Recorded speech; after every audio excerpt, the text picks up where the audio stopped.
Hello साथियों, कैसे हैं। सुयान एकेडमी में आप लोगों का एक बार फिर से स्वागत है। और जो हमारा रोटेशन मोशन अभी चल रहा था टॉपिक, उस रोटेशन मोशन में आज हम जो इस वीडियो लेक्चर में पढ़ने वाले हैं वो पढ़ने वाले हैं रोलिंग मोशन के बारे में। ठीक है, तो रोलिंग मोशन का मतलब क्या है? रोलिंग मोशन का मतलब ये है कि जब आप ट्रांसलेशन मोशन के साथ साथ में अगर क्या कर रहे हैं, रोटेशनल मोशन दोनों साथ हो रहे हैं, तो इसका मतलब क्या होगा? वो रोलिंग। प्योर रोटेशन का मतलब क्या है? एक्सिस के सापेक्ष रोटेट करना। ठीक है, ट्रांसलेशन का मतलब है ओनली ट्रांसलेशन करना। ठीक है, अब क्या रोलिंग विद ट्रांसलेशन का मतलब क्या है? इस तरह से, या रोलिंग का मतलब क्या है? Translation with rotation. तो इस तरह से ये क्या होगा? रोटेट होकर आगे की ओर बढ़ता है। जैसे कि हमारा नॉर्मली कार का पहिया होता है, साइकिल का पहिया होता है, वो जब आगे बढ़ते तो क्या होता है? रोटेशन तो हो ही रहा है उसके एक्सिस के रेस्पेक्ट में, जो उसके सेंटर ऑफ मास से निकलती है। देन उसके बाद में आगे क्या हो रहा है? ट्रांसलेशन भी हो रहा है। ठीक है, तो उस वाले मोशन को हम क्या कहेंगे? उसको कहेंगे हम रोलिंग मोशन। ठीक है, तो आइए देखते हैं रोलिंग मोशन में क्या क्या इक्वेशन बनती है, क्या क्या कंसेप्ट जो है उसमें बनेंगे वो। तो रोलिंग मोशन के लिए मैं क्या करता हूँ, सपोज कर लीजिए एक ये हमारे पास कोई सर्कुलर हमने टायर ले लिया, मान लीजिए आपको। ठीक है, तो ये क्या होगा इसका? ये होगा इसका सेंटर ऑफ मास। ठीक है, अब मान लीजिए क्या हो रहा है कि v वेलोसिटी से ये आगे की ओर बढ़ रहा है ना। कितनी वेलोसिटी से? v वेलोसिटी से, जिसको मैं vcm कह दूंगा। क्यों कह दूंगा vcm? क्योंकि जिस सेंटर ऑफ मास की वेलोसिटी, जो इसके सेंटर ऑफ मास का है यहाँ है, तो हमने क्या कहा था? सेंटर ऑफ मास को कैसे डिफाइन किया था? सेंटर ऑफ मास वो पॉइंट होता है जहां पे सारा का सारा मास जो है उस बॉडी का, ठीक है, सेंटर्ड मान सकते हैं, और जिस वेलोसिटी से वो मूव करता है प्रत्येक पार्टिकल उसी वेलोसिटी से मूव करता है ट्रांसलेशन के लिए। ठीक है, तो अगर मान लीजिए रोटेट नहीं होता और सिर्फ ये इस तरह से आगे बढ़ता खसकता हुआ, तो क्या होता? अगर इसकी वेलोसिटी vcm है तो एक प्रत्येक पार्टिकल की वेलोसिटी कितनी होगी? ट्रांसलेशन वाली vcm होगी। ठीक है, चलिए उसके साथ अब क्या करते हैं कि ये क्या करता है? इसी एक्सिस के रेस्पेक्ट में क्या कर रहा है? रोटेशन कर रहा है। और किस इसका जो एंगुलर वेलोसिटी वो कितनी है? वो इसकी ओमेगा है, सपोज कर लीजिए। ठीक है, इसकी जो रेडियस है वो कितनी है? अगर मैं इसकी रेडियस की बात करूं तो रेडियस मान लीजिए इसकी है r, यानी कि कैपिटल R। ठीक है, तो एक पॉइंट यहां होगा, एक r/2 पे मान लीजिए, तो इसको मान लीजिए point A, point B, point C, ऐसे चलते हैं, पॉइंट D और पॉइंट E। ये कुल मिला के ये पॉइंट हो गए हमारे इस एक जो हमारा व्हील है उसके पॉइंट हो गए।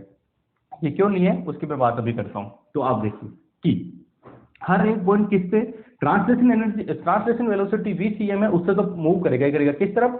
आगे की ओर मूव करेगा, यानी कि ये भी आगे की ओर मूव करेगा। किससे? vcm से। ठीक है, ट्रांसलेशन के लिए ये भी आगे की ओर मूव करेगा, ये भी आगे की ओर vcm से, ये भी आगे की ओर vcm से। लेकिन रोटेशन की वजह से, जो रोटेशनल है उसकी वजह से क्या होगा? ये किधर जाएगा? आगे की ओर। ये किधर जाएगा? पीछे की ओर। ये किधर जाएगा? पीछे की ओर, है ना। रोटेशन की वजह से ये किधर जाएगा?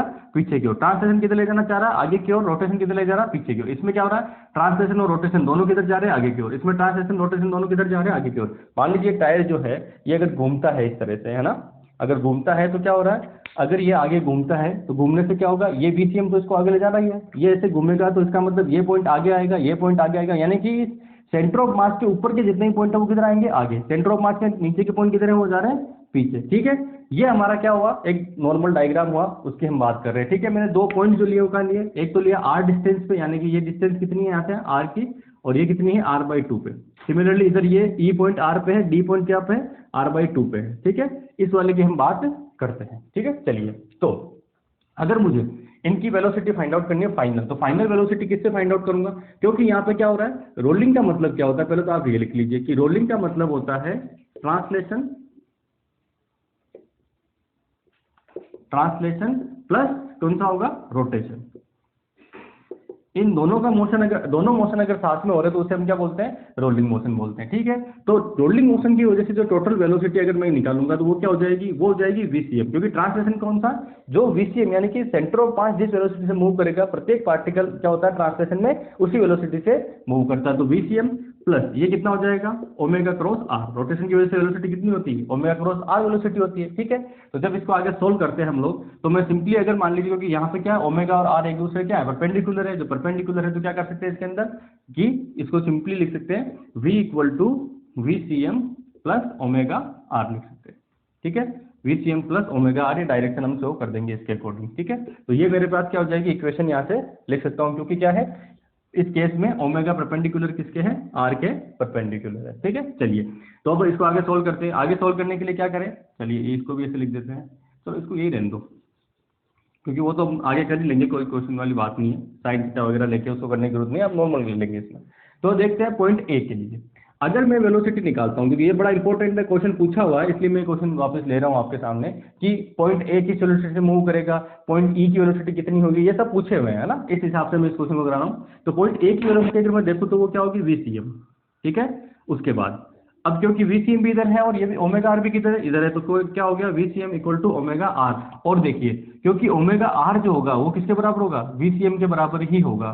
किसके बराबर होगा, ओमेगा आर VCM के बराबर होगा। तो जब ओमेगा आर VCM के बराबर होगा तो ये कितना हो गया, VCM plus VCM equal to VCM। ये क्यों होगा, क्योंकि ओमेगा आर बराबर क्या होता है, V के बराबर होता है। और इस पूरे का अगर मैं वेलोसिटी मान रहा हूँ, कितनी मान रहा हूँ कि ये VCM वेलोसिटी से आगे की ओर मूव कर रहा है, इसका मतलब ओमेगा आर और VCM क्या होंगे, दोनों इक्वल होंगे। तो ये क्या हो जाएगा कि जो मेरा ऊपर वाला पार्टिकल है वो किस वेलोसिटी से मूव करेगा, वो करेगा 2 VCM वेलोसिटी, यानी कि दुगुनी वेलोसिटी से मूव करेगा, जिससे कि ये सेंटर मूव कर रहा है उसके। ठीक है, दूसरा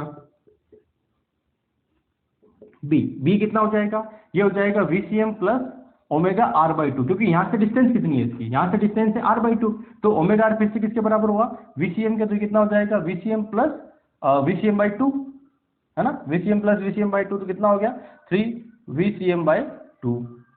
ठीक है, इसी तरह से थर्ड के लिए बात करते हैं। थर्ड पॉइंट कौन सा है, VC यानी कितना है, ये VCM plus omega into R कितना है 0, तो ये किसके बराबर आ गया, सिर्फ VCM के बराबर आ गया। तो यानी कि सी पॉइंट किससे मूव करेगा, VCM से मूव करेगा। चौथे पॉइंट की बात करें तो फिर से चौथे पॉइंट पर जाइए। चौथा पॉइंट कौन सा है, डी वाला, तो VD क्या हो जाएगा, VCM माइनस। देखिए क्यों माइनस, क्योंकि ये जो है इधर है VCM, और जबकि जो हमारा रोटेशन वाला वो किधर ले जा रहा है, इसको पीछे की ओर ले जा रहा है। तो माइनस का ओमेगा, ये कितने डिस्टेंस पे है, r/2 पे है, ये भी डिस्टेंस कितनी है, r/2, है ना। ये कितने ले रहे हैं अपन, हाफ डिस्टेंस पे ले रहे हैं, कितना r/2, तो r/2 लिखेंगे तो कितना हो जाएगा, ये हो जाएगा, हाँ आगे VCM माइनस VCM बाई 2, तो कुल मिला के ये हो गया VCM अपॉन 2, यानी कि हाफ वेलोसिटी हो जाएगी किसकी, VD की। इसी तरह से पांचवें पॉइंट पे चलते हैं, VE पे। VE क्या हो जाएगा, VCM, क्योंकि वापस नेगेटिव डायरेक्शन में है, तो माइनस ओमेगा आर किसके बराबर है, VCM के, तो ये कितना हो जाएगा 0, क्योंकि क्या लिखेंगे, VCM माइनस VCM बराबर 0। ठीक है, तो कहने का मतलब क्या है, कहने का मतलब ये है कि जब ये रोटेट करेगा, तो देखिए अब हाफ रोटेशन अगर मैं लेता हूँ इसका, है ना, हम हाफ रोटेशन लेके देखते हैं, तो ये पॉइंट क्या करेगा, ये पॉइंट तो स्टेबल रहेगा यहीं का यहीं, ये पॉइंट क्या करेगा, डबल वेलोसिटी से मूव करेगा। जैसे जैसे आएंगे इस ऊपर वाले पॉइंट जो भी होंगे सी से, वो क्या करेंगे, VCM से ज्यादा वेलोसिटी से मूव करेंगे, डिपेंड करेगा कि वो रेडियस में कितना डिस्टेंस पे है इस सी पॉइंट से। नीचे वाले पॉइंट क्या करेंगे, नीचे वाले पॉइंट है वो VCM से कम वेलोसिटी से मूव करेंगे। ठीक है, और VCM खुद किससे करेगा, सॉरी ये सेंटर ऑफ मास किससे खुद करेगा वेलोसिटी से, वो करेगा VCM वेलोसिटी से मूव करेगा। ठीक है, तो ये हमारा, इस तरह से हम क्या निकालते हैं इसके पॉइंट का। तो ये क्वेश्चन पूछा गया था कि जो ये पूरा का पूरा सर्कल जो है, इसका सेंटर जो है वो v वेलोसिटी से मूव करता है, तो a जो पॉइंट है वो किस वेलोसिटी से मूव करेगा। ठीक है, ये क्वेश्चन पूछा गया था, तो ये क्वेश्चन हम इस तरह से निकालते हैं कि ये जो है वो दुगुनी वेलोसिटी से धीरे धीरे नीचे आएंगे तो वेलोसिटी कम होती जाएगी, ये v वेलोसिटी से मूव करेगा जो हमारी इसकी एक्चुअल वेलोसिटी है, देन उसके बाद ये वेलोसिटी जो है कम वेलोसिटी से मूव करेगा। तो ई पॉइंट का पूछा जा सकता है कि इस बार आपको एग्जाम में कि जो ई पॉइंट है ये किस वेलोसिटी से मूव करेगा। तो मैक्सिमम लोग क्या करके आएंगे, इसको मैक्सिमम लोग ये करके आएंगे कि ये क्या करेगा, कि दे रखा है कि ये VCM वेलोसिटी से मूव करता है, तो ये भी किससे करेगा, VCM वेलोसिटी से मूव करेगा। ठीक है, VCM से कब करेगा, जब ओनली ट्रांसलेशन हो, जब रोटेशन है तो क्या हो जाएगा ये 0 से, क्योंकि हमारे पास क्या है, रोलिंग का मतलब है ट्रांसलेशन प्लस रोटेशन। ठीक है, आगे समझ में, यहाँ तक कोई दिक्कत नहीं है। चलिए अब आते हैं हम रोलिंग काइनेटिक एनर्जी, क्योंकि देखो काइनेटिक एनर्जी रोटेशन की हमने पढ़ ली, ट्रांसलेशन की पढ़ ली, ये जो काइनेटिक एनर्जी हम रोलिंग की पढ़ेंगे ये बड़ी काम की है हमारे, क्योंकि इससे हम आगे बहुत सारी इक्वेशन जो है वो बनाने वाले हैं रोलिंग के अंदर, है ना। तो अब अगला टॉपिक क्या हो जाएगा, रोलिंग काइनेटिक एनर्जी।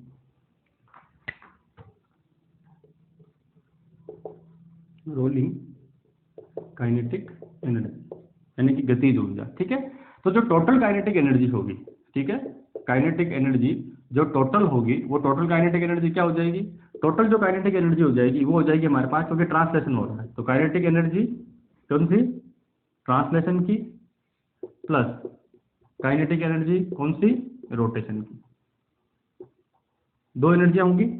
ठीक है, क्योंकि हमारे पास, मैंने क्या कहा, रोलिंग का मतलब क्या है, ट्रांसलेशन प्लस रोटेशन, तो दोनों कर दिए। तो ट्रांसलेशन की वजह से कितना होता है, half m v square, plus इसकी वजह से कितना होता है, हाफ I ओमेगा स्क्वायर, ये बताया था मैंने आपको नॉर्मली, m को i से और ओमेगा v को ओमेगा से रिप्लेस कर दो, अपने आप इक्वेशन बन जाएगी। अब मुझे क्या करना है इसको, कि मैं ये जानता हूँ, क्या जानता हूँ कि मेरा i जो होता है वो क्या होता है m k स्क्वायर, ठीक है, m k स्क्वायर। इस k का मतलब क्या है, इस k का मतलब है रेडियस ऑफ ग्राइसन, है ना।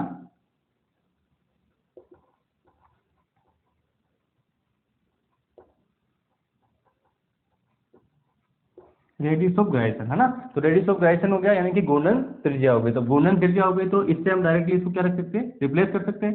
दूसरा ओमेगा क्या लिख सकते हैं, v अपॉन r लिख सकते हैं, रेडियस है ना, कैपिटल r लिख सकते हैं, v अपॉन कैपिटल R लिख सकते हैं। दोनों को रिप्लेस करिए तो क्या हो जाएगा, half m v square plus half i को लिख दीजिए m k स्क्वायर, देन उसके बाद में v square upon r square. तो क्या हो जाएगा, हाफ m v स्क्वायर आ गया कॉमन, तो यहाँ बचा 1, यहाँ बचेगा k upon k square upon r square, ठीक है। तो कुल मिला के क्या होगा, ये मेरी टोटल जो है वो एनर्जी हो जाएगी किसकी, काइनेटिक एनर्जी, जब हम क्या कर रहे हैं, रोलिंग मोशन कर रहे हैं। कौन सा कर रहे हैं, रोलिंग कर रहे हैं। उस केस में क्या हो जाएगी मेरी ये total kinetic energy, half m v square bracket में 1 plus k square upon r square, ठीक है। तो अगर आपको ये पता है, देखो मैंने आपको जब स्टार्टिंग में ही फर्स्ट वीडियो लेक्चर से ही, बस फर्स्ट में और सेकंड में हमने देखा था कि हम क्या अलग अलग जो हमारे पास जिस तरह के पिंड थे, जिस तरह की बॉडी थी, उस बॉडी के अकॉर्डिंग हम के निकाल रहे थे। वो के इसीलिए निकाल रहे थे क्योंकि जब ये रोलिंग मोशन आप पढ़ेंगे तो रोलिंग मोशन में के यानी कि रेडियस ऑफ ग्राइसन यानी कि घूर्णन त्रिज्या का जो है बहुत ही ज्यादा महत्वपूर्ण रोल होता है, इंपॉर्टेंट रोल होता है। क्यों होता है, क्योंकि ये डिसाइड करती है कि मोशन कौन, जैसे कई बार क्वेश्चन आता है ना कि हम किसी मान लीजिए एक स्फीयर है, ठीक है, और एक होलो स्फीयर है, एक सॉलिड स्फीयर है, उन दोनों को एक मास सेम है, उन दोनों को एक साथ क्या करते हैं, लुढ़काते हैं। तो लुढ़काने पे कौन जो है तल पे पहले पहुंच जाएगा, कौन बाद में पहुंचेगा, इस तरह के क्वेश्चन आते हैं। वो सब किस पे डिपेंड करता है, वो के और आर पे डिपेंड करते हैं, ठीक है। तो के आपको पता होना जरूरी है, और के पता होने के लिए क्या है, आपको वो फॉर्मूले पता होने चाहिए, ठीक है।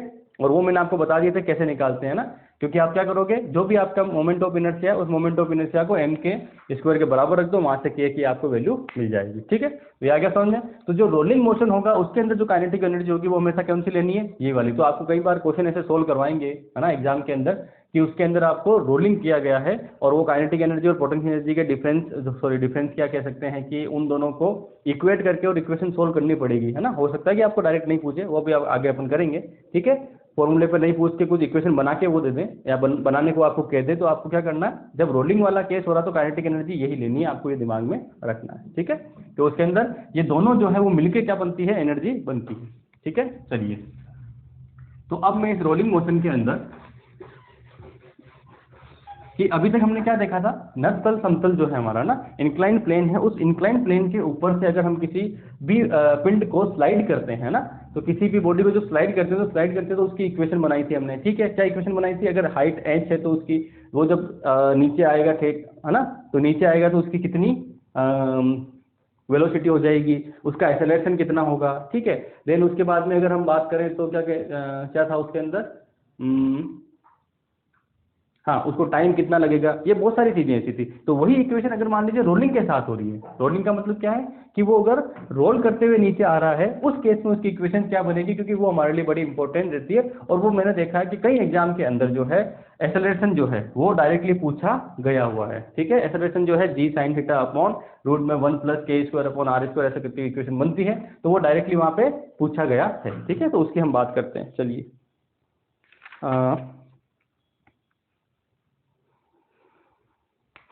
Rolling motion on a incline plane, ठीक है। तो हमारा टॉपिक क्या हो जाएगा, rolling motion on a incline plane.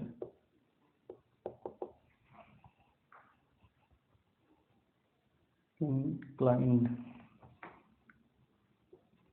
Rolling motion on a incline plane, ठीक है।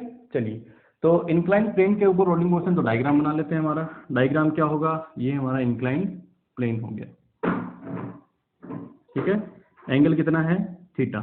यहां से क्या हो रहा है, जो भी एक बॉडी है वो रोल हो रही है, ठीक है।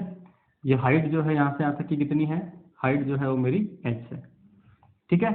तो जब ये यहाँ से रोलिंग मोशन होता है, तो इस रोलिंग मोशन के केस में थोड़ा नीचे बना लेते हैं ताकि सेंटर से मान लीजिए किसी हम ये यहाँ से घूम के और कहाँ पहुँच गया, यहाँ पहुँच गया, है ना। तो इस वाले पॉइंट के लिए बनाते हैं, तो ये इसका mg किधर होगा, नीचे की ओर हो जाएगा, ठीक है। नॉर्मल फोर्स जो है यहाँ से, नॉर्मल फोर्स में तो लगेगा वो किधर लगेगा, ऊपर की ओर। तो इसको मैं इधर इस तरह से और इस तरह से इसको कन्वर्ट कर लेता हूँ। ये अगर एंगल थीटा तो ये कितना होगा, ये एंगल भी थीटा होगा, तो ये कितना हो जाएगा mg cos थीटा, इस तरफ कितना हो जाएगा mg sin थीटा, ठीक है। तो कौन सा फोर्स है जो इसको रोल करा रहा है, mg sin थीटा है वो जो है इसको रोल करवा रहा है, ठीक है। चलिए कोई समस्या नहीं है, चलिए आगे देखते हैं हम। अब मान लीजिए ये है ना, इस पॉइंट से इस पॉइंट तक आने में कितनी डिस्टेंस ट्रेवल कर ली इसने, कि यहाँ से यहाँ तक आने में इसने जो डिस्टेंस ट्रेवल की है वो कितनी है, एस डिस्टेंस है वो ट्रेवल कर ली है ना भाई। ऊपर से रोल हुआ, ऊपर से रोल होकर यहाँ तक पहुंचा, तो कितनी डिस्टेंस ट्रेवल कर ली, एस डिस्टेंस इसने ट्रेवल कर ली है, ठीक है। चलिए आगे देखते हैं कि अब मुझे क्या निकालना है इसके लिए, मुझे इसके लिए निकालना है कि ये वेलोसिटी जब ये एच हाइट ट्रेवल करके आता है तो वेलोसिटी कितनी होगी, ठीक है। इसको यहाँ से यहाँ पहुँचने में क्या बोल सकते हैं कि इसका जो जो ये मोशन हो रहा है, इस मोशन के अंदर जो है इसका रिजल्टेंट एक्सेलरेशन कितना होगा रोलिंग की वजह से, ठीक है। तीसरा क्या हो सकता है कि यहाँ से यहाँ पहुँचने में इसको टाइम कितना लगता है, ठीक है। ये सारी चीजें जो है मुझे फाइंड आउट करनी है, ठीक है। तो फाइंड आउट करते हैं, चलिए। तो अब यह कहाँ से स्टार्ट होगा, क्योंकि आप देखिए जब भी कोई क्वेश्चन आता है तो हम क्या कहते हैं, स्टार्टिंग में इसकी सारी की सारी एनर्जी कौन सी होती है, पोटेंशियल एनर्जी होती है। जब ये मोशन करना स्टार्ट करता है तो किसमें कन्वर्ट होती है वो पोटेंशियल एनर्जी, काइनेटिक में कन्वर्ट होती है। और जब इस पॉइंट पे पहुंचती है तो कितनी हो जाती है, इस पॉइंट पे पहुंचते हैं तो सारी की सारी एनर्जी जो होती है, जो पोटेंशियल थी वो किसमें कन्वर्ट होगी, काइनेटिक में कन्वर्ट होगी। सिंपल सा कंसेप्ट है एनर्जी कंजर्वेशन लॉ। तो जब एनर्जी कंजर्वेशन लॉ की हम बात करते हैं तो उस केस में हम क्या कहते हैं कि जो इसकी पोटेंशियल एनर्जी है वो क्या होगा, इसकी काइनेटिक एनर्जी के इक्वल हो जाएगा। तो पोटेंशियल कितनी होती है, mgh। इस पॉइंट की बात कर रहा हूँ, इस पॉइंट में एनर्जी कंजर्वेशन लॉ लगाता हूँ। यहाँ से सारी की सारी पोटेंशियल एनर्जी, यहाँ सारी की सारी कौन सी थी, काइनेटिक। ये दोनों क्या होनी चाहिए, इक्वल होनी चाहिए। तो कर दीजिए इक्वल।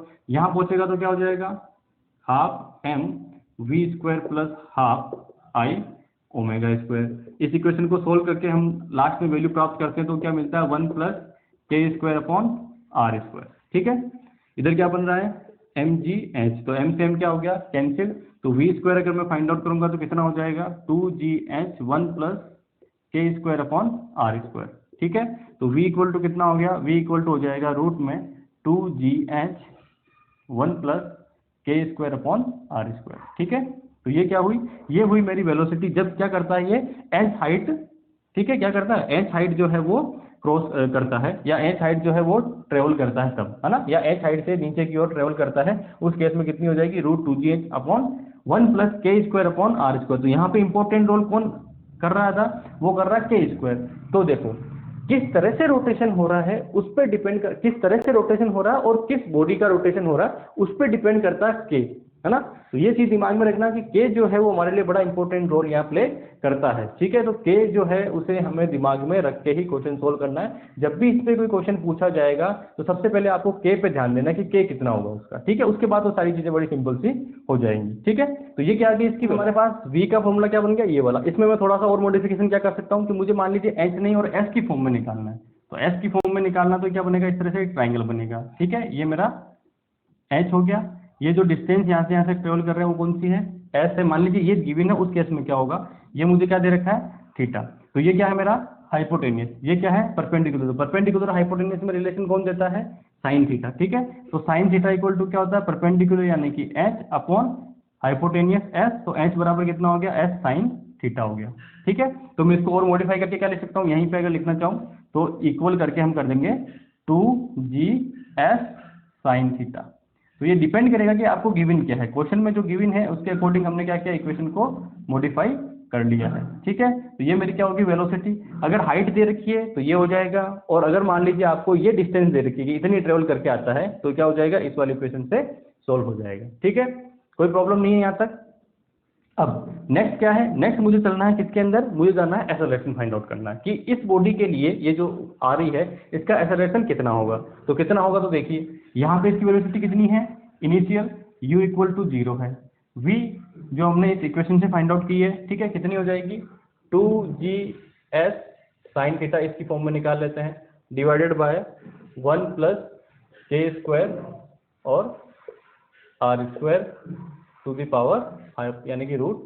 देन उसके बाद में एक्सेलरेशन मुझे फाइंड आउट करना है, और जो मेरे पास क्या है s जो है वो डिस्टेंस कितनी है, s के इक्वल डिस्टेंस है जो इसमें ट्रेवल करी गई है। ठीक है, तो फॉर्मूला कौन सा लग जाएगा, तीसरा फॉर्मूला ना, तीसरा फॉर्मूला क्या कहता है, v² = u² + 2as वाला।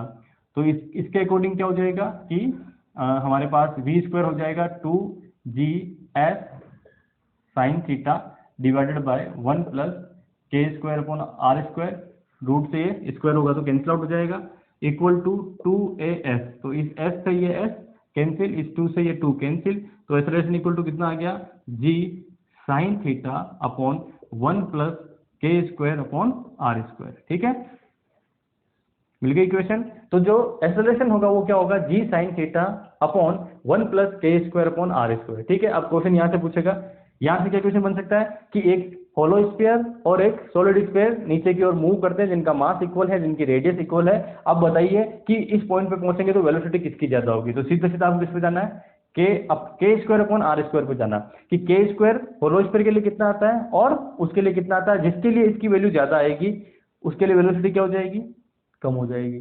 ठीक है, एक्सेलरेशन भी सेम होगा कि जिसके लिए k² r² की वैल्यू ज्यादा होगी उसके लिए एक्सेलरेशन क्या हो जाएगा, कम हो जाएगा। ठीक है, तो हमने दो चीज फाइंड आउट कर ली यहाँ से। तीसरा हम चलते हैं टाइम पे, कि जब ये यहाँ पहुंचेंगे नीचे तो टाइम किसको ज्यादा लगेगा किसको कम लगेगा उसकी हम बात कर रहे हैं, है ना। ठीक है, चलिए, तो टाइम के कंसेप्ट में क्या होगा, सीधा सीधा हम लगाते हैं, कौन सा, हमारे पास u गिवन है, v गिवन है, u v हो गया, टाइम मुझे फाइंड आउट करना है, एक्सेलरेशन मुझे गिवन है, a गिवन है ना, एक्सेलरेशन मुझे गिवन है। ठीक है, तो u v और s मुझे गिवन है, s भी गिवन है ना। ठीक है, क्योंकि ये कितनी डिस्टेंस ट्रेवल कर रहे हैं वो भी हमें गिवन है, तो उसके अकॉर्डिंग मुझे क्या निकालना है, ये वाली। तो इसमें क्या हो जाएगा, s बराबर ut + ½ at² से निकाल लेते हैं।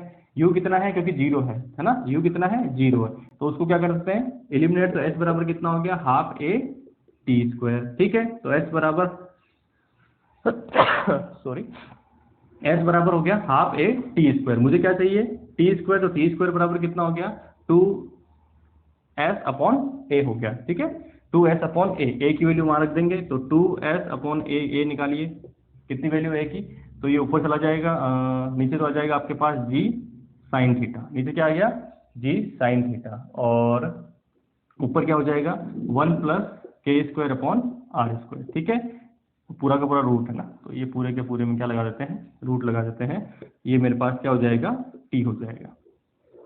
ठीक है, तो t इक्वल टू क्या हो गया, रूट में 2s upon g sin theta, और ये ऊपर क्या चला गया 1 + k² r²। ये क्या हो जाएगा, ये हो जाएगा मेरे पास टाइम। ठीक है, ये क्या हो जाएगा मेरे पास, टाइम हो जाएगा। ठीक है, चलिए, अब अगर मान लीजिए इस इक्वेशन को मुझे h में कन्वर्ट करना है, किस में कन्वर्ट करना है, h में। तो h में कन्वर्ट करने के लिए अपने अभी हमने क्या निकाला था फॉर्मूला, h में कन्वर्ट करने के लिए कि h इक्वल टू क्या है, s sin थीटा के बराबर है। तो s बराबर कितना हो गया, h अपॉन sin थीटा, है ना, h अपॉन, क्योंकि ये s थी, ये वो था, sin थीटा वाला फॉर्मूला भी लगाया था उसके अंदर। तो s इक्वल टू कितना आ गया, s इक्वल टू हो गया h sin थीटा, है ना। तो इसको मैं अगर h में बदलना चाहूँ तो h में इक्वेशन क्या हो जाएगी, यहाँ पर रखूंगा h की जगह h, sin थीटा नीचे जाएगा तो क्या हो जाएगा, sin² थीटा। ठीक है, और ये अंदर 1 + k² r²। ठीक है, ये इक्वेशन हमारी बन गई। अच्छा, रूट है, ये पूरे के रूट लगा दिया।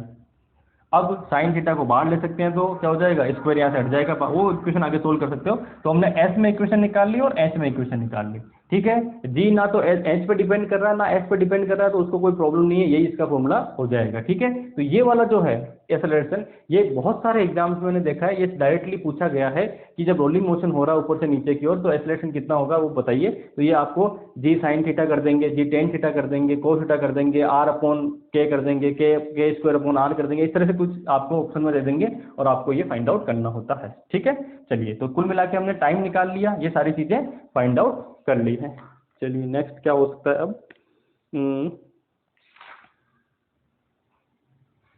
अब इसके एक दो एग्जाम्पल देख लेते हैं, देन उसके बाद में इस टॉपिक को यही समाप्त करते हैं। ठीक है, आगे ना समझ में, मैंने क्या किया, कुछ भी नहीं किया, जो आपका पहले कंसेप्ट पढ़ा हुआ है उसी कंसेप्ट का यूज किया, बस एक नई चीज क्या ऐड करी है, यहाँ पे नई चीज ऐड करी है, क्योंकि रोलिंग का मतलब होता है ट्रांसलेशन प्लस रोटेशन। तो ट्रांसलेशन और रोटेशन दोनों एनर्जी को मिला दिया है और देन उसके बाद में इक्वेशन को सोल्व किया। वहां क्या करते थे हमारे पास, वहां जब स्टार्टिंग करते थे वेलोसिटी, इसी के लिए अगर स्लाइडिंग के लिए बात करेंगे तो हम क्या करते थे, जब स्लाइडिंग की बात करते थे तो हम क्या करते हैं, यहाँ तो लेते mgh, वो पोटेंशियल एनर्जी फिक्स होती थी, और यहाँ वाली जो एनर्जी लेते थे वो कौन सी लेते थे, सिर्फ और सिर्फ हाफ एम वी स्क्वायर। उसके अंदर रोलिंग वाला सॉरी रोटेशन वाला ऐड नहीं करते, क्योंकि वो रोटेशन हो ही नहीं रहा। मान लीजिए ये स्लाइड होके आता तो रोटेशन कहाँ हो रहा है, तो वो एनर्जी होगी नहीं उसकी, ठीक है। तो उससे हम इसको सोल्व करेंगे, तो वहां पे क्या होता है, ये एक एक्स्ट्रा टर्म जो आ रही है ना हर केस में, वो एक्स्ट्रा टर्म नहीं आएगी। ये 1 + k²/r² है, वो नहीं आएगी, तो इसका मतलब ये किस में हो जाएगा, स्लाइडिंग वाला केस हो गया, ठीक है। ये कौन सा केस हो गया, ये स्लाइडिंग वाला केस हो गया। ये कौन सा केस हो गया, ये स्लाइडिंग वाला केस हो गया, ठीक है। चलिए अब इससे एक दो क्वेश्चन देख लेते हैं, फिर उसके बाद इसको खत्म करते हैं। इसके साथ ही आपका रोटेशनल मोशन से जो भी इक्वेशन बनती है या जो भी कंसेप्ट बनते हैं वो सारे के सारे हमारे क्लियर हो गए हैं, ठीक है। तो एक दो क्वेश्चन मैं देखता हूँ।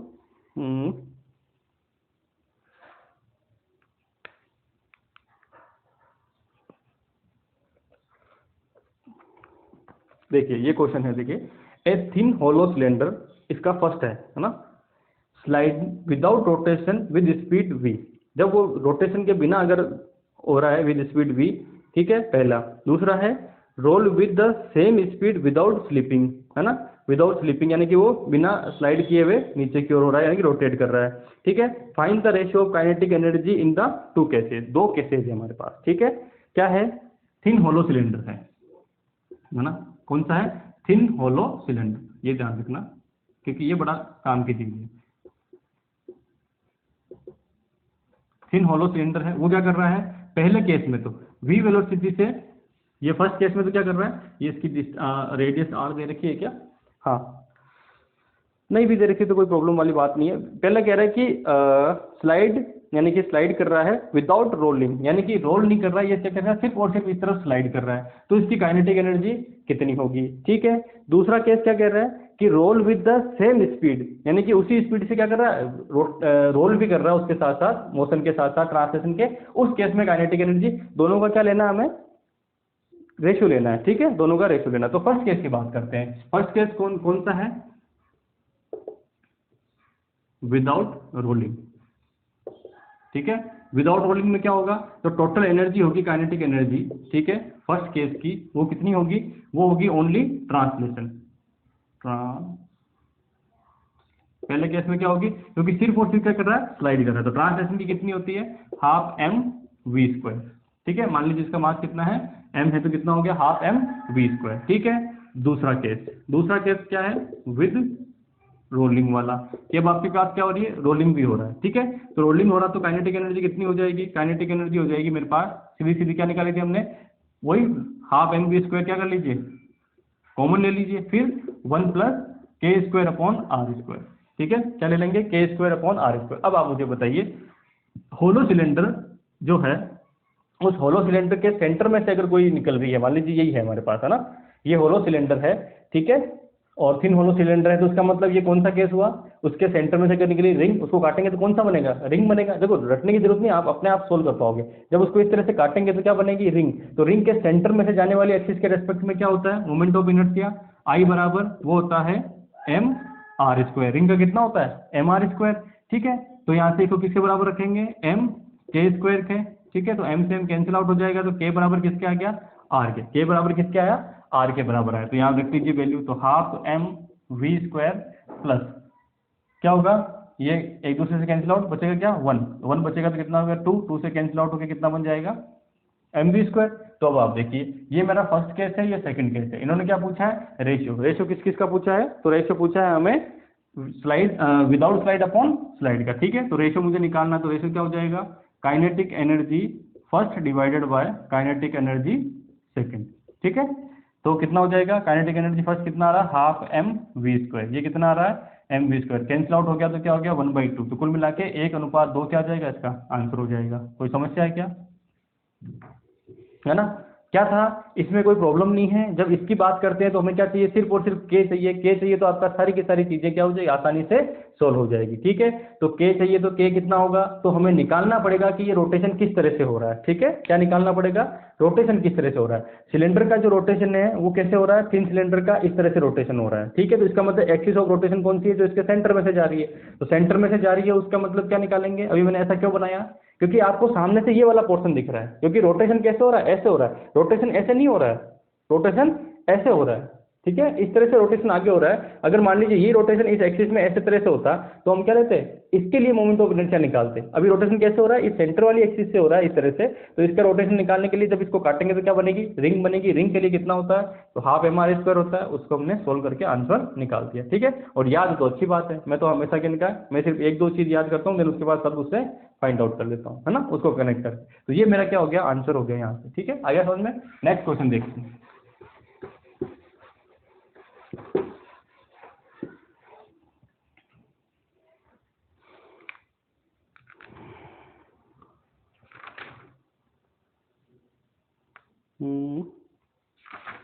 कोई ऐसा क्वेश्चन हो जो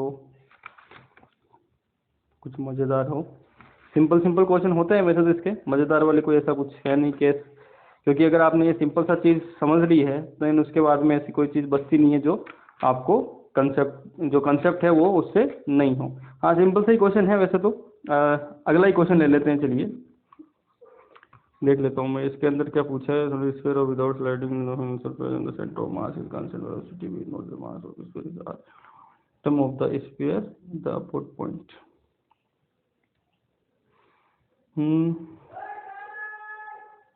हाँ सिंपल है वैसे, इसमें कुछ करना है नहीं अपने को। देन उसके बाद में हाँ ये क्वेश्चन ले लीजिए, चलिए ऐसा क्वेश्चन पूछ लेते हैं परसेंटेज वाला, उसकी हम बात कर लेते हैं। इसमें कहा है when sphere of moment inertia pi roll down a inclined plane, then find the percentage of rotational kinetic energy of the total energy, ठीक है। टोटल एनर्जी का रोटेशनल काइनेटिक एनर्जी वो कितना परसेंटेज होगा, ठीक है। तो सबसे पहले कि एक तो हमारे पास क्या है, रोटेशनल काइनेटिक एनर्जी, जिसको ER से कह देता हूँ, वो कितनी हो जाएगी, हाफ आई ओमेगा, क्योंकि क्वेश्चन में आई दिया हुआ है ना, half I omega square. Total energy कितनी हो जाती है, टोटल की अगर बात करूं तो half M V square plus half I omega square, ठीक है। ये वाला हमारे पास हमारी जो है रोटेशनल काइनेटिक एनर्जी ट्रांसलेशन हो गया। पूछा क्या क्वेश्चन में हमें पूछा है ER/ET, क्या पूछा है, ER/ET इंटू 100 ये पूछा है, ठीक है। तो मैं क्या करता हूँ, इसको यही थोड़ा सा सोल्व कर लेता हूँ। क्या ये हमें पता है, half M V square common लेते हैं तो क्या बनता है, K²/R², ठीक है। सिमिलरली इसको अगर मैं सोल्व करता हूँ, क्योंकि मुझे किसमें कैंसिल आउट करना है, तो इसको V और M में कन्वर्ट कर देता हूँ, ठीक है। तो हाफ I बराबर क्या होता है, M/K², कितना हो गया, M/K², और ओमेगा बराबर कितना हो गया, ओमेगा बराबर हो गया V²/R², ठीक है। अच्छा V इंटू हाँ सही है V²/R² हो गया, ठीक है। तो कुल मिला के ये कितना बन गया, हाफ M V² K²/R², ये इक्वेशन बनेगी, ठीक है। इसको यहाँ रख दीजिए, तो ये बन गया हाफ एम वी स्क्वायर, ये बन गया K²/R² divided by half M V square 1 plus K²/R²। तो ये इससे क्या हो गया, कैंसिल आउट, मल्टीप्लाई में कितना चल रहा है, 100, ठीक है। अब यहाँ से देखिए, यहाँ आ रहा है K²/R², तो हर कोई भी चीज है वो किस पे डिपेंड कर रही है, सिर्फ K पे डिपेंड कर रही है। अब इन्होंने क्वेश्चन में क्या कहा है, क्वेश्चन में कहा है कि ये क्या है, स्फीयर है। जब ओनली स्फीयर नाम आता है तो हमें क्या मानना है, उसको सॉलिड मानना है। क्या मानना है, सॉलिड मानना है ना।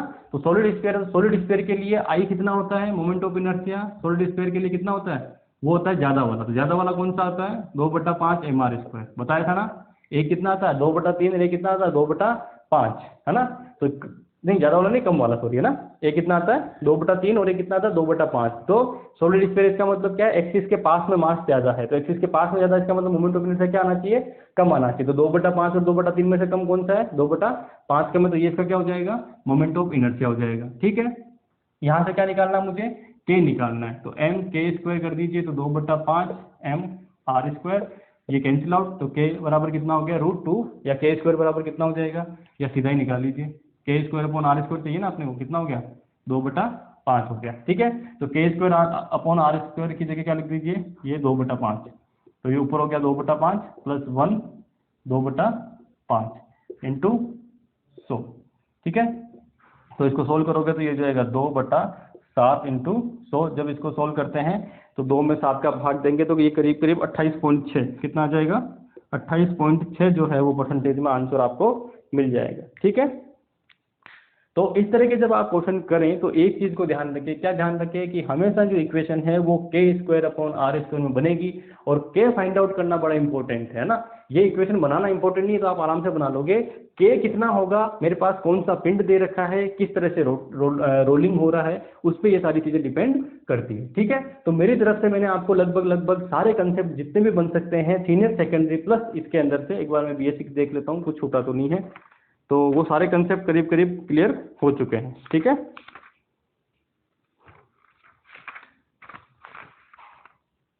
घूर्णन गतिज ऊर्जा हो गई, मुख्य एक्सिस वाला ये हो गया, I ओमेगा घूर्णीय हो गया एक। हाँ अच्छा, कुछ चीजें आपको डायरेक्टली याद करने वाली है BSc के अंदर, वो फॉर्मूले जो है आप डायरेक्टली याद कर लेना। वैसे अभी तक पूछा नहीं है, लेकिन कई बार मान लीजिए इक्वेशन डायरेक्ट पूछ लेते हैं, तो उस केस की अगर हम बात करें तो वो आप थोड़ा सा याद रखिए। और उसके अंदर पहला क्या हो सकता है, यूलर इक्वेशन, है ना। कुछ इक्वेशन है एक दो, वो आप देख लेना याद करने के लिए। ये सिर्फ याद करने की है, इसको समझने की जरूरत नहीं है ज़्यादा। ठीक है, और समझाने बैठेंगे तो बड़ा टाइम लग जाएगा इसके अंदर, क्योंकि आपको डायरेक्टली पूछा नहीं जाता है। कुछ इक्वेशन होती है यूलर इक्वेशन, ये किसके लिए होती है, जड़त्वीय से अजड़त्वीय में जब हम चेंज करते हैं तो उसके लिए होती है यूलर समीकरण, है ना। जे जो चेंज करते हैं एंगुलर मोमेंटम, उसके लिए है। इंग्लिश में कहेंगे तो आयलर इक्वेशन बोल देते हैं इनको। ठीक है, और ये क्या होती है कि जैसे जो हमारे एक्सिस होता है उस एक्सिस के अलग अलग, तो उसके अकॉर्डिंग होता है कि τ1 = I1 ω1 upon d ω1 upon dt plus I3 minus I1 ω2 ω3। तो का लिखेंगे 2 के लिए, तो सिमिलर आप देखिए 2 ω2 अपॉन प्लस I2 वाला है तो 3 और 1 बचा, तो 1 माइनस सॉरी 3 माइनस 2 है ना, 3 माइनस 2 है, तो यहाँ कौन सा बचेगा, यहाँ होना चाहिए 2 ऑलरेडी है तो 2 वाला लेना नहीं है, तो कौन सा लेना है 3 और 1 लेना है, तो ये क्या हो जाएगा 1 माइनस 3 ω1 ω3। ठीक है, इसी तरह से 3 वाला, तो 3 क्या हो जाएगा ω3 dt प्लस I। अब कौन सा बचा, 3 है तो 2 और 1, तो 1 माइनस 3 हो गया, तो यहाँ क्या हो जाएगा 2 माइनस 1। ठीक है, ω1 ω2। ठीक है, ये 3 इक्वेशन है किसके लिए, टो के लिए इक्वेशन है। जब हम जड़त्वीय से घूर्णी के अंदर हम जाते हैं, उस केस के अंदर कैसे इक्वेशन चेंजेस होती है, उसके लिए इक्वेशन है। तो एक तो ये हो गया, और एक मैंने आपको